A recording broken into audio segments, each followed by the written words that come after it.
শহীদদের সাথে একটা সুস্পষ্ট গাদ্দারি হয়। আমি আমার যতগুলো বক্তব্য আছে আপনারা যদি ৫ই আগস্টের পর থেকে দেখেন, আমি সব জায়গায় বলেছি জুলাই বিপ্লবের যদি কোনো মাস্টার মাইন্ড থাকে, জুলাই বিপ্লবের যদি কোনো নায়ক থাকে, তারা হচ্ছে আমাদের শহীদরা এবং আমাদের গাজীরা। তারা আমাদেরকে রাস্তা দেখিয়েছে, তাদের স্যাক্রিফাইসের মাধ্যমে আজকে আমরা ফেসিবাদ মুক্ত বাংলাদেশ পেয়েছি। এবং এই জুলাই বিপ্লবটা ছিল এদেশের আবমর ছাত্র জনতার স্বতঃস্ফূর্ত ক্ষোভের বিস্ফোরণ। এখানে সকল মতের মানুষ আমরা প্রত্যেকের পরিচয় ভুলে গিয়ে কমন গোল নিয়ে ফেসিবাদ মুক্ত বাংলাদেশ বিনির্মাণ করার জন্য আমরা একত্রিত হয়েছি। এবং যখন খুনি হাসিনা এই দেশ থেকে পালিয়েছে, পালানোর পরে সরকার ফরমেশন পরবর্তী এখন পর্যন্ত আমি কখনো কোনো জায়গায় গিয়ে সমন্বয়ক পরিচয় দিয়ে কোনো কিছু দখল করা, কোনো কিছু আত্মসাৎ করা, সেটা একটা সিঙ্গেল ডকুমেন্ট আপনারা কেউ দেখাতে পারবেন না। এবং জুলাই বিপ্লবের সময়ে যখন আমাদের মূল সারি সমন্বয়ক যারা ছিল, যখন তাদের অনুপস্থিত ছিল ১৯ তারিখ থেকে একদম ২ আগস্ট পর্যন্ত, ওই সময়ে আমরা কিছু কাজ করার সুযোগ পেয়েছি। এবং সেই সত্য কিছু ঘটনা আমার জায়গা থেকে আমি মাঝে মধ্যে নিয়ে এসেছি।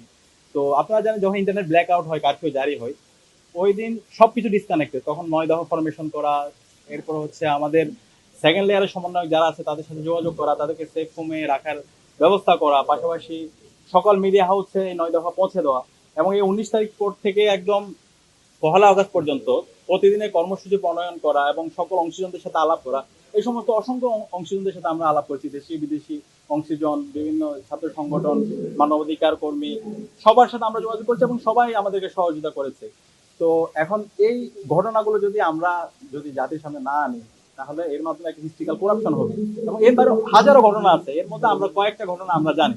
ইতিহাসের দায় থেকে আমরা আশা করছি সকল ঘটনাগুলো জাতি জানবে ইনশাল্লাহ। এবং ৫ আগস্টের পরে দেখতে পাইছি যে সময় এই ক্রুশিয়াল টাইম ১৯ তারিখ থেকে ২ আগস্ট পর্যন্ত যারা অনেকে গুমের নাটক করেছিল, অনেকে আত্মগোপনে ছিল, অথবা অনেকে ওই সময় আন্দোলন ম্যানেজ করে ক্যাম্পাস খুলে আন্দোলনের কথা বলেছিল, ওই পক্ষ এখন ৫ আগস্টের পর দেখা যাচ্ছে তারা মহাবিপ্লবী হয়ে গেছে।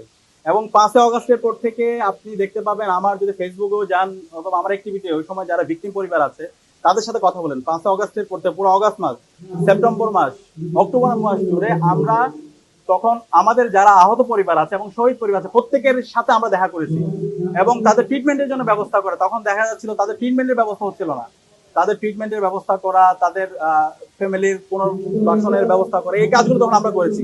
কিন্তু ওই সময় সমন্বয় পরিচয় যারা আছে তারা দেখছিলাম তারা দখলদারিতে ব্যস্ত। এবং এই পুরো জুলাই আন্দোলন ওই সময়ে যে সবার যে অংশীজন ছিল, প্রাইভেট বিশ্ববিদ্যালয়, আমাদের মাদ্রাসা শিক্ষার্থী এবং অন্যান্য যে অংশীজন রাজনৈতিক দলগুলো, তাদেরকে কর্নার করে দেওয়া হয়েছিল। তো এরকম অসংখ্য ঘটনায় আমরা সবাই জানি। তো এটা খুবই অপ্রত্যাশিত যখন আমরা দেখতে পাই আমাদের যারা জুলাইয়ের যোদ্ধা, যখন তারা এই ধরনের বিভাজনমূলক আচরণ করে এবং তারা ক্রেডিটটাকে শুধুমাত্র একটা পক্ষের মধ্যে তারা নিয়ে যাওয়ার চেষ্টা করে। সুতরাং এর মাধ্যমে একটা বড় একটা সংকট তৈরি হয় এবং এটা শহীদদের সাথে একটা সুস্পষ্ট গাদ্দারি হয়। তো আমরা আশা করব এই জুলাইয়ের চেতনাকে ধারণ করে আমরা সবাই ঐক্যবদ্ধভাবে আমরা কাজ করব। আমাদের মধ্যে মতের অমিল থাকবে, কিন্তু বাংলাদেশ প্রশ্নে, জুলাইয়ের প্রশ্নে আমরা ঐক্যবদ্ধ হয়ে আমরা একসাথে কাজ করব, সেই প্রত্যাশাটা আমার সবার প্রতি থাকবে। আর একটা বিষয় এখানে যখন আমরা আলাপ করছিলাম, যখন হচ্ছে আপনার ৩০শে জুলাই আমাদের প্রভার লাল কর্মসূচি ছিল, ৩১ জুলাই মার্চ ফর জাস্টিস এবং ১লা আগস্ট ছিল রিমেম্বারিং আওয়ার হিরোজ। ওই সময়ে মোটামুটি ১লা আগস্টের দিকে এখানে অনেকগুলো পক্ষ যুক্ত হয়েছিল, বিভিন্ন জায়গা থেকে বিভিন্ন পরামর্শ আসছিল।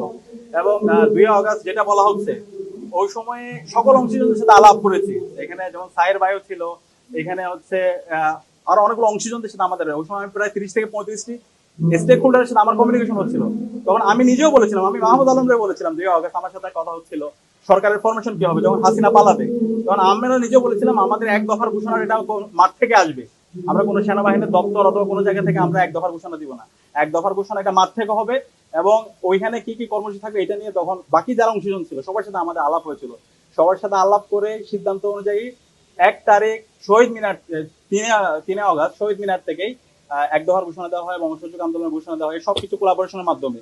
এবং সরকারের ফরমেশন কি হবে, সেই সরকারের এই যে বিপ্লবী সরকার, জাতীয় সরকারের রূপরেখাও, সেটা আমরা ২ আগস্ট থেকে আমরা তখন বাকি যারা অংশীজন ছিল, মাহফুজ এবং অন্যান্য সবার সাথে আমাদের দীর্ঘ সময় আলাপ হয়েছিল এবং সেই প্রস্তাবনাগুলো তখন দিয়েছিলাম।